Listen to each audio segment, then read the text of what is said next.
Selamat pagi teman-teman semua. Kegawat daruratan respirasi kelihatannya biasa-biasa saja, tapi sebetulnya dapat segera mengancam pada kematian. Maka memang ada baiknya kita terus mengingat supaya kita bisa membantu orang dengan cepat. Kita lihat saja bahwa keluhan utama sebetulnya cuma 3 atau tambah 1 ngorok, mendengkur gitu ya. Kalau bahasa dokter Zaki dan Bu Dede adalah karuah katanya begitu. Tapi yang utama adalah sesak, batuk dan nyeri dada. Batuk, sesak, batuk dan nyeri dada. Tapi jangan lupa bahwa 3 keluhan tadi, sesak, batuk dan nyeri dada bisa disebabkan oleh organ lain, oleh sistem lain. Kulit misalnya, kalau kena herpes zoster, kena satu dermatom, wah itu bisa nyeri dada. Tapi itu tidak ada hubungannya dengan parunya, tidak ada hubungan dengan organ pernapasannya. Atau kalau kena di kulit, misalnya miastenia gravis, ada kelumpuhan pada otot-otot itu. Nah itu juga tidak langsung kena di dalam, tapi keluhannya sesak. Jadi ada keluhan nyeri tadi, ada keluhan sesak tadi, atau barangkali kalau kelainan itu pada vertebra, pada tulang-tulang barangkali ya, katakanlah vertebra. Orang kifosis dan skoliosis itu belakang hari gampang sesak karena memang pernapasannya pendek karena bentuk parunya tidak lagi simetris. Dan tentu saja semua organ di dalam tubuh kita dapat merangsang, dapat menyebabkan kejadian atau keluhan sesak, batuk, dan nyeri dada. Otak saja di yang tempat paling atas ini pasti bisa membuat keluhan-keluhan seperti itu dengan sistem afrennya yang membuat kita keluar dalam keluhan sesak, batuk, dan nyeri dada, termasuk ngorok, mendengkur tadi ya. Nah, kalau kita bicara tentang respirasi, tentang paru khususnya barangkali, maka apapun diagnosisnya, entah itu kita sebut pneumonia, TB, asma, PPOK, kanker, atau apapun, jika pasien datang dengan keluhan utama, sesak, itu adalah masalah dia. Sesak bukan masalah dia, artinya itu masalah kamu, bukan begitu. Itulah masalahnya, bahwa beliau datang dengan keluhan utama, beliau datang dengan masalah sesak. Tapi itu adalah istilah awam. Sebagai kalangan medis, maka mestinya kita menerjemahkan sesak tadi dalam istilah medis. Jangan tuliskan di status sebagai sesak, tapi coba kita tuliskan yang agak lebih kelihatan secara medis. Hipoksemi misalnya, atau gawat napas misalnya. Tapi itu masih membatasi kita bahwa kita dengan begitu mikirnya cuma oksigen. Padahal sejawat sekalian, kalau kita tentukan lebih spesifik, bronkospasme bukan cuma terapi oksigen yang diperlukan oleh pasien, mungkin bronkodilator. Kalau terjadi kompresi paru, kempes parunya, baik oleh karena pneumotoraks atau karena bocor jadi dan juga karena tertekan oleh efusi pleura misalnya, maka pengobatannya adalah selain oksigen, dekompresi paru. Kalau karena udem paru, mungkin kita perlu antiinflamasi. Kalau karena banyaknya lendir saluran napas atau bronkorea, mungkin kita butuh ekspektoran. Kalau ada sumbat mukus atau mukus plak, mestinya kita bersihkan itu. Kalau ada tromboemboli, mungkin kita perlu antikoagulan. Kalau karena gagal jantung, mungkin kita perlu diuretik, bahkan mungkin kita perlu memberikan inotropik. Kalau karena krisis hipertensi, mungkin kita mesti tambahkan juga vasodilator. Kalau karena aspirasi benda asing, mungkin kita mesti ekstraksi, bukan cuma terapi oksigen. Jadi kita melihat begini, sebagai kalangan medis, jangan hanya menulis sesak. Itu adalah istilah awam, istilah publik, sebagai keluhan utamanya, sebagai masalah yang menyebabkan dia mencari pertolongan. Istilah medis harus kita bikin spesifik. Yang lain misalnya batuk. Batuk ya adalah istilah awam juga. Tapi istilah medisnya, barangkali kita akan sebut batuk kering. Kita kasih antitusif, batuk berdahak. Kita kasih ekspektoran. Tapi sebetulnya tidak sesederhana itu. Kalau disebabkan oleh hal-hal di bawah ini, maka perlu kita pertimbangkan ada hal lain. Batuk berdarah misalnya. Kita tidak bisa memberikan antitusif atau ekspektoran. Kita mesti mencari cara untuk menghentikan perdarahan. Baik dengan cara konservatif maupun dengan cara yang lebih agresif atau intervensional. Jadi kita lihat bahwa keluhan-keluhan ini akan datang secara umum, awam, tapi sebagai dokter, tolong kita membuatnya lebih spesifik supaya kita menanganinya lebih baik. Kenapa? Karena tujuan kita menangani pasien adalah untuk keselamatan pasien, bukan untuk kepentingan kita. Begitu juga dengan keluhan nyeri dada misalnya, mungkin kita akan berikan analgetik saja. Padahal ada sebab-sebab lain yang menyebabkan membutuhkan tindakan farmakoterapi, non-farmakoterapi, membutuhkan kompetensi untuk mengatasi keluhan-keluhan tadi. Kita lihat sesak, batuk, dan nyeri dada bukan cuma sekedar cerita pasang oksigen, lalu kasih obat batuk, atau kasih analgetik, tapi ada tindakan atau farmakoterapi lain yang dibutuhkan untuk mengatasi keluhan tadi. Sejauh sekalian, ketika seorang pasien datang dengan keluhan-keluhan yang tadi, yang dia rasakan baru terjadi, sangat mengganggu dan mengkhawatirkan dirinya, maka kita boleh mengkategori sebagai kegawat daruratan respirasi. Tapi kita mesti bagi, betulkah ini sebuah kegawat daruratan atau ini palsu, bukan kegawat daruratan. Nyeri oleh karena herpes zoster yang mengenai satu dermatom di daerah dada atau perut misalnya, tentu itu akan menimbulkan sesak.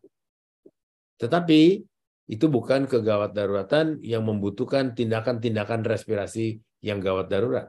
Itu bisa masuk ke dalam kelompok false emergency.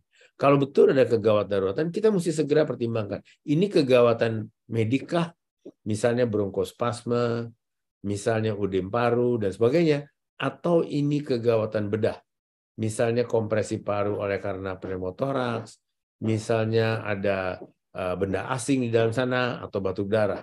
Nah, kalau yang medik, maka kita coba untuk menstabilisasi pasien. Stabilisasi itu bisa menyebabkan pasien boleh pulang, atau mesti tetap di dalam rumah sakit dan masuk dalam ruang rawat biasa, atau lebih jauh lagi, dia mesti dirawat dengan pengawasan yang intensif. Di sini akan berlaku beberapa cara atau pendekatan yang harus dilakukan pada pasien. Terapi oksigen, berapa dosisnya? Dosis? Ya. Bagaimana caranya? Cara? Ya. Pemasangan infus perlukah? Apa jenisnya? Berapa jumlahnya? Berapa tetes per menitnya? Kecepatannya? Lajunya? Terapi inhalasi perlukah? Apa jenis obatnya? Jangan semua pasien sesak dikasih terapi inhalasi. Tapi kita mesti tepat menentukan bahwa memang ada indikasi untuk terapi inhalasi, lalu apa jenis obatnya? Bagaimana dosisnya? Farmakoterapi, begitu juga, atau ada tindakan khusus intervensional. Apa bentuknya? Bronkoskopi, intubasi, fluoroskopi, atau apapun, kapan waktu harus kita mengerjakannya? Dan apa risiko buat pasien ketika dia sedang menjalani tindakan oleh kita itu? Apa terapi-terapi non-farmakologis lain? Misalnya fisioterapi, atau gerak rotasi pada pasien secara teratur, dan sebagainya, dan sebagainya. Lalu, kalau ini masuk dalam kegawat daruratan bedah, kita mesti tentukan apakah ini sito atau segera, atau elektif berencana. Yang segera ini kita bisa tentukan. Sekarang kita kerjakan di IGD atau di kamar bedah, atau nanti sebentar lagi dengan operatornya yang kita tentukan apakah ini seorang dokter spesialis paru atau dokter spesialis bedah toraks kardiovaskuler. Pasang USD misalnya, torakotomi misalnya, intubasi misalnya, itu di mana mesti kita kerjakan. Maka dengan membagi ini dengan cepat, kita akan menolong pasien lebih cepat, mengurangi pasien dari keluhan-keluhan yang membawanya tadi mencari pertolongan. Begitu susahkah? Sebenarnya sederhana dulu. Kita lihat dulu sesak ini. Orang bilang dyspnea. Nah, ini bisa terjadi tentu pada orang sehat. Misalnya orang itu overactivities atau lewat aktivitas, orang yang gemuk, atau orang yang hamil. Nah, tapi sebaliknya, sesak juga bisa kita temukan dalam bentuk sakit. Artinya ada kemungkinan terjadi hipoksemia. Bisa hipoksemia ringan, kalau kita lihat dengan analisis gas darah, maka itu berarti tekanan darah, tekanan oksigen parsial dalam darah arteri adalah 80-60 mm air raksa, atau hipoksemia sedang 60-40, dan hipoksemia berat di bawah 40 mm air raksa. Sedikit pada waktu sesak, kita gunakan cara yang sederhana saja. Coba kita pakai alat pengukur arus puncak ekspirasi ini. Lalu kita lihat nanti, kita punya cakramnya. Nah, kalau sekiranya pasien ini dengan keluhan sesak, tapi tidak menunjukkan obstruksi, mungkin sebetulnya disebabkan oleh kelainan jantung. Cari dari sana. Tapi kalau ada obstruksi yang ditunjukkan dengan penurunan dari nilai normalnya, maka ada kemungkinan yang lebih besar bahwa itu terjadi oleh karena parunya. Dua-duanya bisa sama-sama mengi. Tapi persoalannya satu pakai obstruksi atau tidak. Gitu. Nah, kalau hipoksemia ini terbukti dengan sesak tapi terbukti hipoksemia, maka kita mesti memikirkan gawat napas atau tidak. Dari sini kalau kita lihat keluhannya baik jantung maupun paru, kita mesti tahu ada hipoksemia atau tidak. Bagaimana cara kita menentukannya? Gampang juga, pakai saja pulse oximeter atau oximeter denyut yang ada di kantong Anda. Lihat di sini. Kalau saturasi ini SpO2 88%, maka kalau kita pakai kurva disosiasi HbO2 ini, dia kira-kira 60 mm raksa. Atau ini adalah batas bawah dari hipoksemia ringan. Sedangkan kalau dia di 95%, maka dia ada di 80 mm raksa. Atau ini batas atas dari hipoksemia ringan. Maka kalau kita melihat di antara 80 sampai 60 ini, atau kalau saturasinya antara 83% sampai 95% sampai 88%, maka berarti orang itu memang sudah hipoksemia ringan. Nah, berikanlah terapi oksigen paling sedikit mencapai di sini. Kalau dia di sedang, naikin ke sini. Tapi kita tahu bahwa pasien itu memang ada hipoksemia. Hanya dengan menggunakan cara yang sederhana. Dimulai dengan pengukuran, harus puncak ekspirasi. Kenapa? Kalau kita bisa mencegah, kita harus mencegah. Jangan sampai pasien tersebut jatuh ke dalam gawat napas. Gawat napas adalah jembatan menuju ke gagal napas. Jadi kita sebagai dokter harus potong pasiennya di sini. Bukan potong pakai pisau, tapi potong. Kalau dia gawat napas berat, turunkan dia jadi sedang. Kalau sedang, turunkan dia jadi ringan. Kalau ringan, turunkan hanya menjadi hipoksemia saja. Sejauh sekalian, mungkin ini adalah cara sederhana yang menurut saya cukup berguna, cukup bermanfaat, dan cukup praktis untuk Anda pakai. Sekali lagi cuma dua alatnya, alat pengukur harus puncak ekspirasi, dan yang kedua adalah oximeter denyut.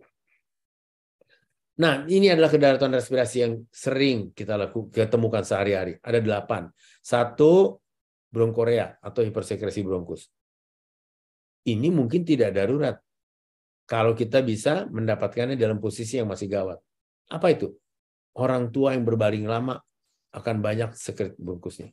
Cepat lakukan upaya untuk terus mampu menyalirkannya dengan tepuk punggung, dengan berolahraga pagi di bawah sinar matahari sebelum jam 9 pagi, dengan mengurangi makanan yang bergetah atau apapun yang dapat mengurangi produksi sekret bronkus tadi.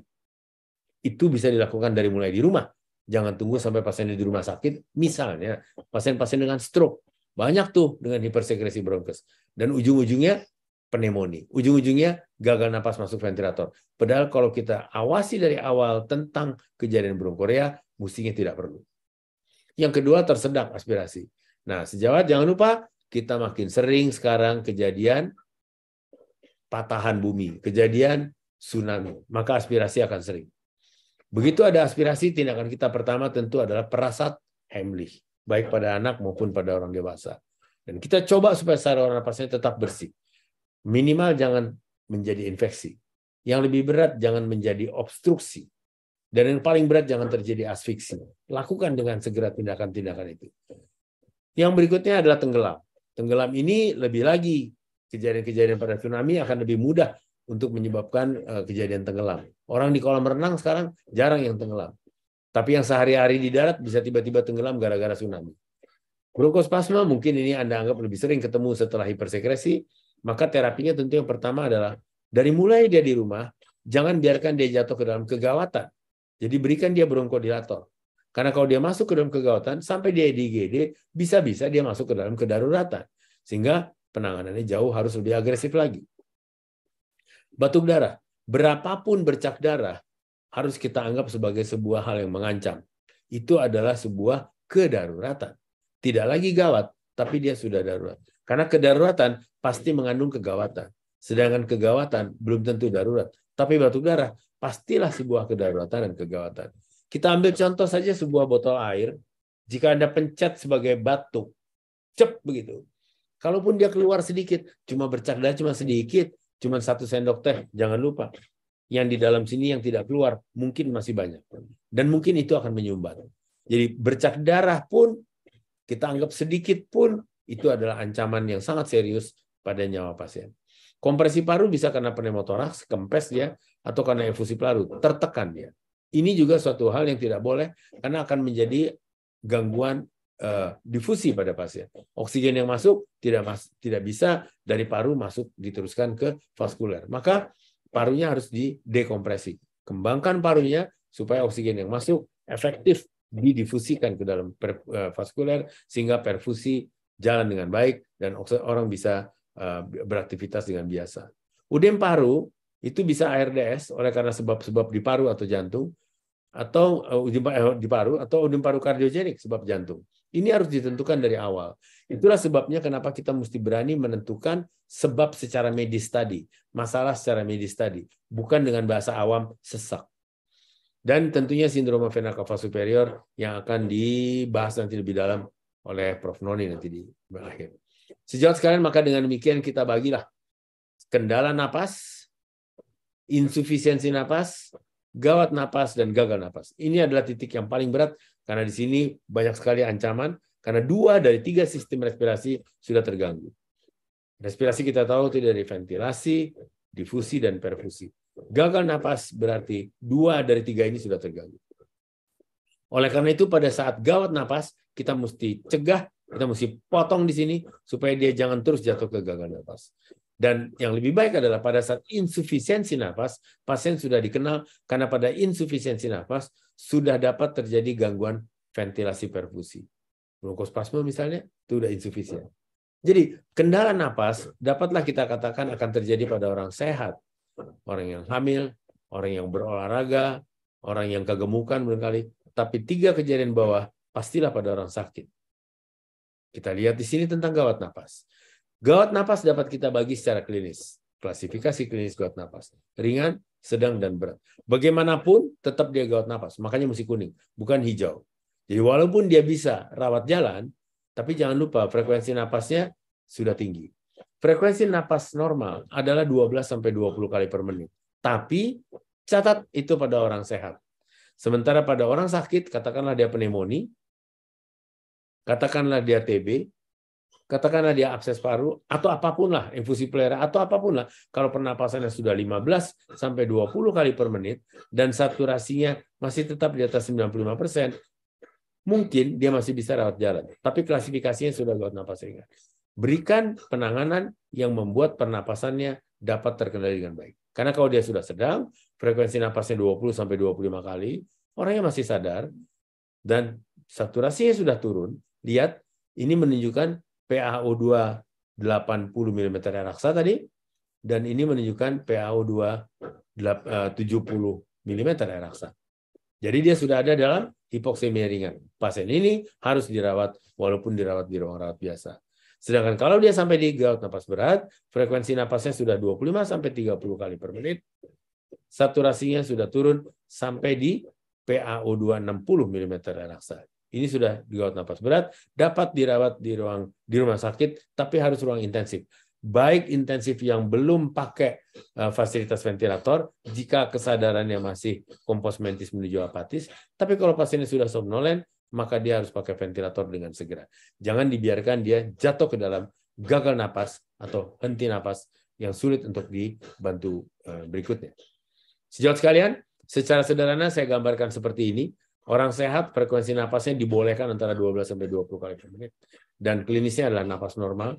Mungkin dia orang gemuk, beraktivitas, atau orang hamil.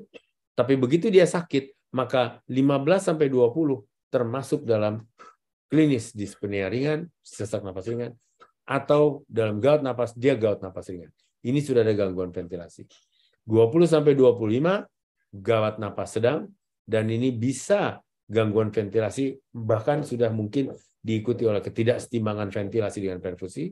Kalau 25-30 gawat napas berat, ini sudah ketidakseimbangan ventilasi perfusi, dan kalau lebih dari 30, maka ini adalah sudah krisis sesak napas, ini sudah gagal napas, sudah terjadi shunt, maka mungkin pasien harus mendapatkan penanganan yang lebih agresif, bahkan hanya untuk terapi oksigennya saja.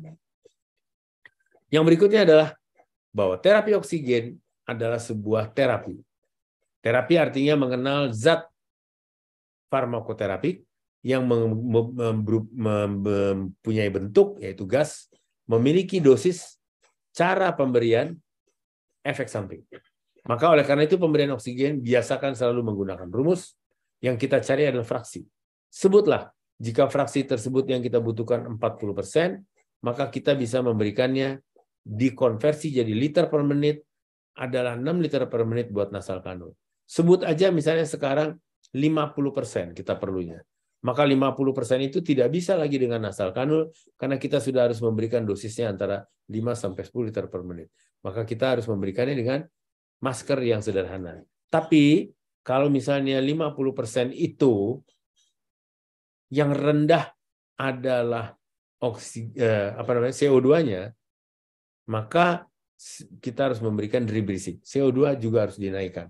Karena rangsang napas kita adalah sedikit hipoksemik dan sedikit hiperkapnik. Nggak boleh CO2-nya rendah sekali. Kalau CO2-nya tidak rendah, tapi CO2-nya yang rendah, maka kita memberikannya dengan yang non-rebreathing. CO2-nya kita buang keluar. Arus 15 sampai 40 liter per menit sudah termasuk arus sedang, dan arus menengah itu, arus sedang itu kita menggunakan CPAP atau BiPAP atau non-invasive ventilation. Sedangkan 40 sampai 60 liter per menit kita mulai menggunakan yang kita sebut sebagai HFNC atau kanula hidung arus tinggi. Hanya kalau udah di atas 60 kita tidak bisa menggunakan FNC, kita sudah harus menggunakan ventilator, atau kita butuh antara 40 dan 60 tapi orang yang tidak sadar, hemodinamiknya tidak stabil, juga kita harus memberikan terapi oksigen dengan ventilator. Sejauh sekalian, tentang terapi oksigen tadi yang bisa diingatkan adalah selalu biasakan menghitung dosis serta alat yang akan digunakan. Nah, kalau dia harus rendah 1-15 liter per menit, 1-6 liter bisa pakai kanula hidung, atau kita pakai sungkup kalau 8-15 liter. Kalau kita menggunakan arus yang menengah, atau kita butuh arus menengah antara 15-40, kita menggunakan sungkup atau kita menggunakan NIV sampai batas 40 liter per menit. Sedangkan antara 40 sampai 60 itu adalah arus tinggi, kita mesti pakai KHAT atau HFNC, tapi kalau pasiennya tidak sadar, atau pasiennya gangguan hemodinamiknya berat, atau bahkan dia butuh lebih dari 60 liter per menit, maka kita mesti pakai ventilator. Dan terapi dalam jangka sampai 30 hari, kita sebut terapi suplemental, David Person menyatakan begitu. Sedangkan terapi oksigen tenggat singkat atau STOT antara 30-90 hari, misalnya pasien pasca gagal jantung, atau mungkin pasca COVID, begitu. Sedangkan pasien dengan oksigen tenggat lama, itu membutuhkan lebih dari 90 hari. Dan yang ini biasanya kita membutuhkan arus rendah, yaitu 1-2 liter per menit saja, karena biasanya ini dijumpai pada pasien dengan penyakit paru kronik. Jangan lupa sejawat, penyakit paru kronik di Indonesia yang paling banyak adalah luluh lobus atau luluh paru, destroyed lung, misalnya pasca TB. Yang kedua mungkin adalah PPOK. Yang ketiga mungkin adalah penyakit paru interstisial. Yang keempat asma kronik atau persisten berat. Dan mungkin yang sering juga adalah bronkiektasis. 5 inilah penyakit paru kronik. Dan kalau kita memberikan oksigen sehari-hari, lebih bagus kita memberikannya dengan dosis yang rendah. 1-2 liter per menit untuk mencapai PA kecil O2 60 mm air asa atau hipoksemia ringan. Kalau pasien sudah gagal napas, kita mesti tentukan. Ini gagal paru oleh sebab paru atau jantung, atau gagal pompa napas. Gagal paru biasanya ditandai oleh hipoksemia, sedangkan gagal pompa napas ditandai oleh hiperkapnia. Jadi jangan heran, kok gambar parunya bersih, tapi pasiennya berhenti napasnya karena dia gagal pompa napas. Jadi dia hiperkapnia yang kelihatan. Dan gagal pompa napas ini bisa terjadi oleh karena sebab di sentral, misalnya perdarahan otak, infarksi cerebri, atau trauma capitis, udem cerebral, atau oleh sebab perifer, yaitu neuromuskular, Guillain-Barré, atau miastenia gravis, atau pukulan atau trauma pada dinding toraks, itu bisa menyebabkan gagal pompa napas. Nah, kalau dari jenis atau dari jenis waktu, kita melihat gagal napas kronik, pH-nya normal.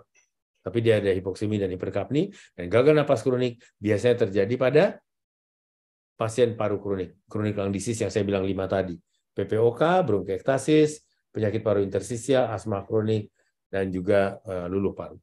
Dan kemudian gagal napas akut, itu termasuk episode akut dari yang ini, pasti pH-nya asidemia, dan kita lihat kalau dia hipoksemia, maka itu gagal napas tipe 1, kalau dia hiperkapni, gagal napas tipe 2. Kita lihat mirip ke sini. Slide berikut. Sejauh sekalian kita sampai di akhir, tata laksana awal, kalau kita ketemu gagal dan respirasi adalah anamnesis.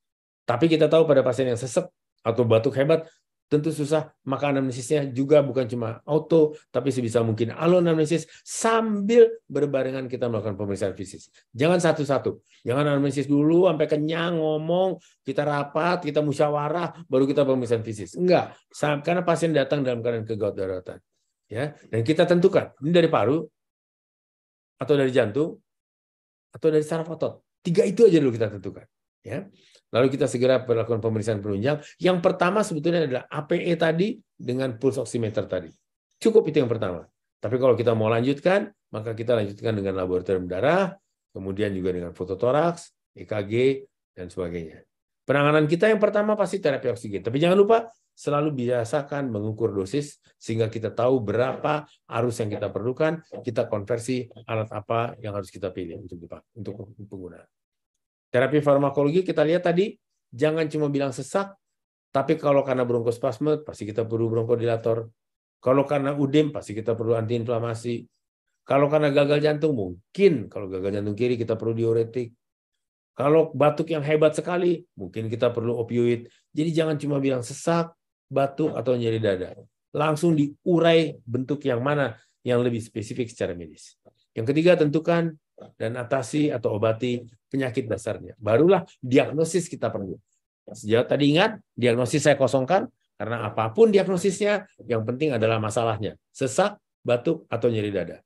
Pada 24 jam pertama, pada 15 menit pertama. Dan setelah itu kita mulai menata laksana penyakit dasarnya. Asma bagaimana caranya, PPOK apa caranya, kanker apa caranya, dan sebagainya. Dan lalu kita terlanjutkan dengan pemantauan respirasi. Napas itu kehidupan, dan setiap orang ingin bernapas dengan enak, dengan nyaman. Kita juga begitu.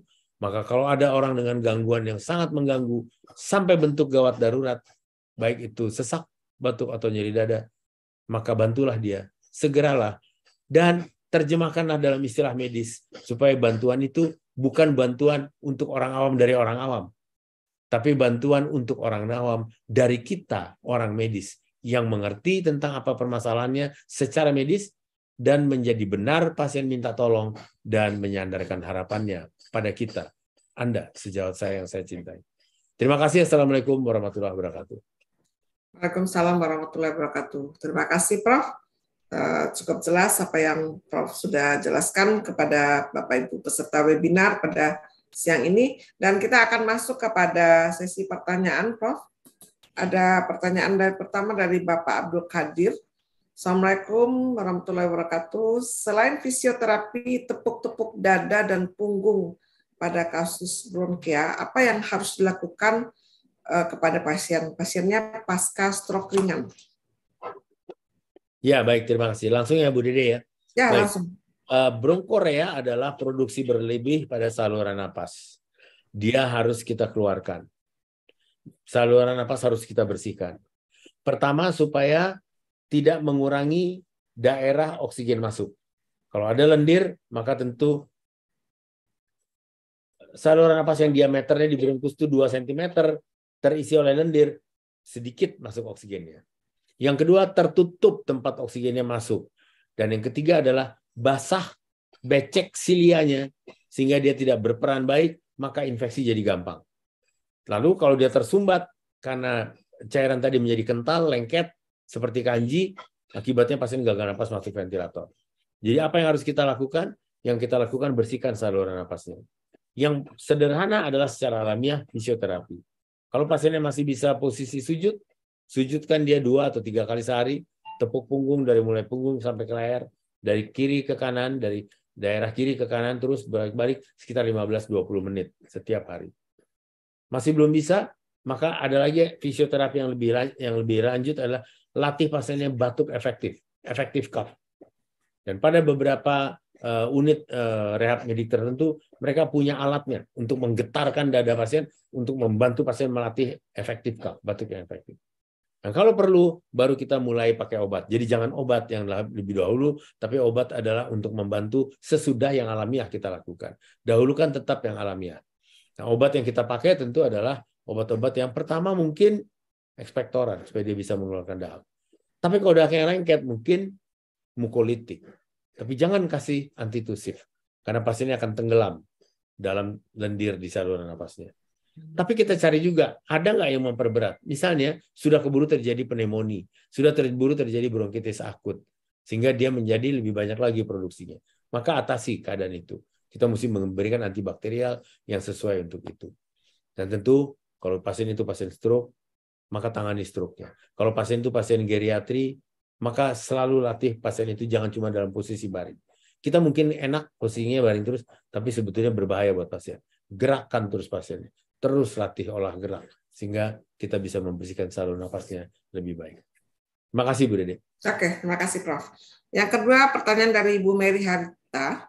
Untuk Prof. Menaldi, izin bertanya, apakah dengan alat pulse oximetry, apakah dapat dibedakan penurunan SpO2 karena asma, COVID, atau karena sebab lain, sedang gejala-gejala lain tidak jelas? Terima kasih. Terima kasih. Tidak. Saturasi denyut hanya untuk memperlihatkan kita berapa saturasi dalam tubuh pasien pada saat itu. Dan itu menunjukkan ada gangguan oksigenasi sebetulnya. Nah, kita yang mesti cari tahu nanti apakah sebabnya adalah sebab ventilasi. Sekali lagi, respirasi itu adalah ventilasi, difusi, dan perfusi. Apakah itu sebab ventilasi, misalnya di saluran napas, katakanlah itu asma, katakanlah itu bronkitis, katakanlah itu bronkiektasis, katakanlah itu benda asing, katakanlah itu bronkorea atau apapun. Atau sebab difusi. Katakanlah ada odem paru, katakanlah ada alveolitis, radang dari alveol, katakanlah ada pneumonia berat, katakanlah ada fibrosis paru sehingga terjadi gangguan difusi, saturasi turun juga, atau sebab-sebab perfusi. Sebab perfusi itu bisa hematologis, pasiennya anemi misalnya, karena perdarahan apalagi, atau pasien mengalami pengentalan darah, hiperkoagulasi, maka itu mesti dilancarkan, diberikan antikoagulan supaya alirannya lancar, supaya saturasinya bisa bagus lagi. Karena saturasi kita lihat pada jari. Padahal yang terjadi yang saya sebutkan tadi, difusi dan perfusi adalah pada paru di dalamnya. Kalau di dalamnya macet lalu lintas, dia tidak sampai ke perifer, saturasi turun juga. Dengan kata singkat, pulse oximeter tidak dapat kita melihat ini asma, atau ini TB, atau ini pneumonia, atau ini pneumotoraks. Saturasi adalah menunjukkan ada penurunan oksigen di dalam darah, baik oleh sebab ventilasi di saluran nafas, oleh sebab difusi di tingkat alveol dan interstisial parenkim, atau sebab perfusi disebab hematologi dan vaskuler. Begitu, Bu Dede. Oke. Berikutnya, Prof, dari Mbak Suci Renggo. Assalamualaikum, Prof. Izin bertanya, bagaimana penanganan untuk pulmonal hipertensi? Saturasi hanya maksimal di 80% sudah dengan support oksigen tinggi. Terima kasih. Saturasi 80%, kalau kita pakai SpO2, mungkin di dalam di SaO2 dengan AGD, biasanya dia lebihnya kurangnya 1 sampai 2 mm, 1 sampai 2%. Mungkin di dalam adalah 82%. Karena di sini ada kuku, ada lemak, ada kulit dan sebagainya baru sampai ke arteriol, gitu ya. Jadi kalau kita bilang ini 80%, di dalam mungkin 82%. Tapi 82% tetap masih lebih rendah dari 88%, yaitu batas paling bawah dari hipoksemia ringan. Maka itu berbahaya. Pasien ini sudah ada di dalam hipoksemia sedang. Gitu ya. Jadi itu tidak boleh. Kita harus mesti bikin pasien ini tidak hipoksemia atau sedikitnya hipoksemia ringan antara 60-80. Artinya saturasi mesti sampai 88. Tapi udah kasih terapi oksigen. Tadi jawabannya sudah ada hipertensi. Apa artinya? Pertama, lepaskan hipertensinya supaya jangan sempit aliran darah. Yang kedua, periksa sempit ini ada kekentalan darah nggak? Maka dia pecahkan, uraikan supaya alirannya menjadi lebih lancar sehingga oksigen bisa masuk terperfusi dengan baik. Yang lain, karena sejawat sudah memberikan oksigen, tapi nggak nyampe karena salurannya sempit atau karena alirannya macet. Itu dua harus diselesaikan. Tapi bagaimana caranya kita memberikan oksigen terus dia nyampe? Penyakit dasarnya apa? Kalau hipertensi pulmoner ada 4 sebabnya, tapi salah satu sebabnya adalah oleh karena hipoksemia kronik. Dan hipoksemia kronik biasanya oleh penyakit paru kronik yang saya sebut tadi. Luluh paru, bronkiektasis, PPOK, asma kronik, dan penyakit paru interstisial. Cari ini, tangani dengan baik. Jangan-jangan gara-gara luluh parunya. Nah, karena kalau luluh parunya hanya satu paru, pasien sebelahnya masih bagus parunya, dan usianya masih di bawah 40 tahun, buang paru ini. Supaya tidak terjadi shunting, sehingga SpO2-nya rendah terus. Kalau pasien itu mengalami penyakit paru interstisial, tangani penyakit paru interstisialnya. Kalau dia PPOK, tangani PPOK-nya. Penyakit dasarnya harus ditangani. Jadi konsepnya adalah tangani penyakit dasarnya, kemudian vasodilatasi tapi jangan terlalu rendah, dan yang ketiga adalah yakinkan bahwa aliran darahnya lancar, tidak koagulasi. Begitu Bu Dede. Oke, makasih Prof. Berikutnya dari Dr. Sandra L. Dunggio. Izin bertanya Prof, untuk pasien psikosomatis dengan frekuensi respirasi yang sangat meningkat, namun SpO2-nya dalam batas normal, apakah masuk dalam kegawat darurat respirasi? Bagaimana intervensinya? Terima kasih. Itu masuk kelompok yang tadi di slide saya di kiri. Itu palsu. Jadi yang harus ditangani adalah mengembalikan kondisi kejiwaannya supaya bisa adaptif, bisa coping atau berdamai dengan situasinya. Sehingga somatisasi atau ketakutan, ketegangan, tekanan yang diejawantahkan dalam fisik bisa berkurang. Jadi terapinya adalah konsultasikan pada sejawat di psikiatri atau di psikologi untuk membuat pasien bisa melepaskan dirinya dari hal-hal yang membuatnya tercekam sehingga manifestasinya adalah somatisasi sesak napas. Dia tidak termasuk dalam kegawat daruratan respirasi. Jangan berikan oksigen sepanjang kita yakin bahwa saturasinya bagus, sepanjang kita yakin bahwa pulmoner, kardiovaskular, dan metabolismenya bagus, maka jangan berikan oksigen supaya pasien tahu bahwa pengobatannya adalah dengan coping, dengan berdamai, dengan menerima dengan situasi kejiwaan yang sedang mengganggunya. Demikian. Oke, terima kasih Prof. Dari Bapak Ade Zulfikar, Assalamualaikum, mohon izin bertanya Prof, bagaimana cara cepat membedakan kegawatan respirasi dengan kegawatan di luar respirasi? Terima kasih.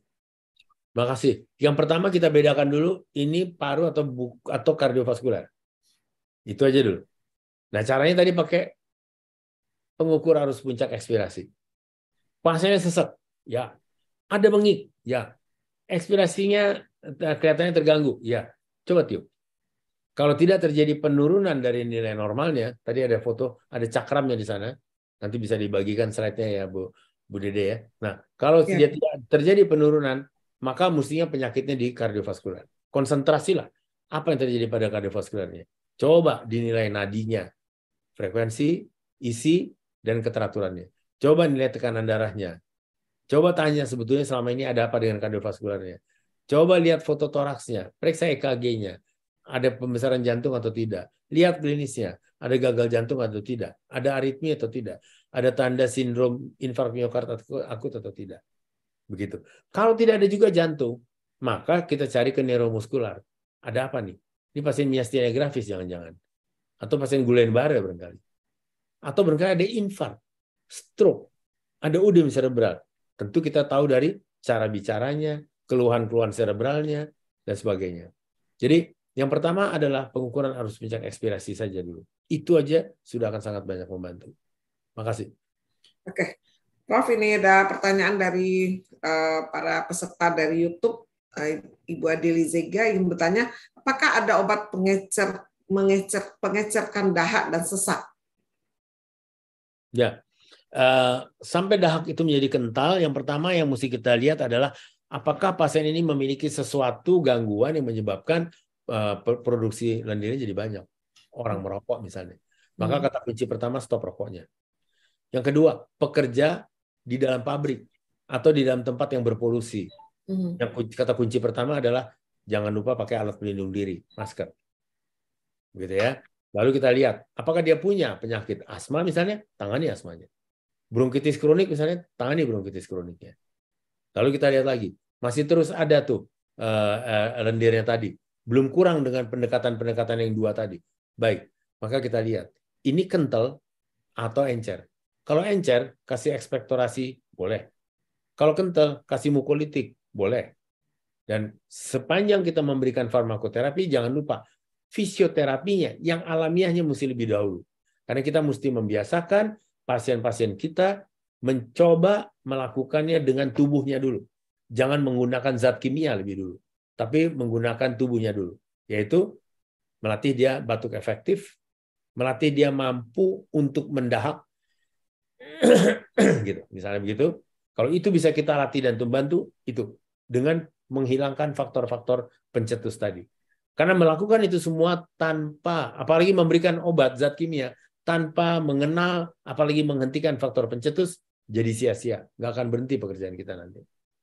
Makasih. Oke, terima kasih Prof. Terima kasih banyak atas materi Prof. Mendaldi pada pagi ini, sangat menarik sekali. Dan pertanyaan mungkin tidak semua kita bisa jawab, tapi kalau Prof. Bisa melalui chat room, bisa tolong menjawab, alangkah baiknya. Jadi ada apa ya?